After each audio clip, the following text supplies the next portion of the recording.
எல்லாருக்கும் வணக்கம். ஓகே, இங்கே வந்திருக்கும் பத்திரிகை, தொலைக்காட்சி, ஊடக நண்பர்கள் எல்லோருக்கும் என்னுடைய வணக்கத்தை தெரிவிச்சுக்கிறேன். அதேமாதிரி இந்த விழாவின் நாயகன் இசையமைப்பாளர் உதயா அவர்களுக்கும் வாழ்த்துக்கள் தெரிவிச்சுக்கிறேன். இங்கே வந்து நிறையா அம்மாக்கள் வந்திருக்கிறாங்க போல், எல்லா அம்மாவும் வந்திருக்காங்க போல்.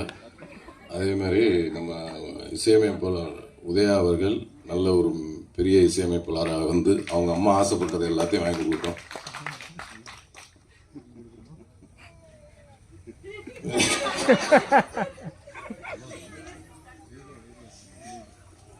படத்தின் இயக்குனர் தினேஷ் கலைச்செல்வன் ரொம்ப அருமையான திறமைசாலி, ரொம்ப அவர் திறமை வந்து அவர் பேச்சிலே தெரிஞ்சிருக்கோம். ரொம்ப அருமையான பேசக்கூடிய ரொம்ப திறமைசாலி. படத்தை வந்து ரொம்ப மெனக்கட்டு ரொம்ப நிதானமாக எடுத்திருக்கிறாரு. அவருக்காகவே இந்த படம் வந்து வெற்றி படமாக அமையணும். அப்புறம் இந்த படத்தோட ஒளிப்பதிவாளர் மசா, பேரே வாயில தர மனாஸ் அவர்கள், அவங்க எல்லாம் ஃப்ரெண்டு தான் போல. ரொம்ப ரொம்ப அருமையாக ரெண்டு பேரும் நல்லா டிஸ்கஸ் பண்ணி படத்தை எடுத்தாங்க. அவரும் மிகப்பெரிய ஒரு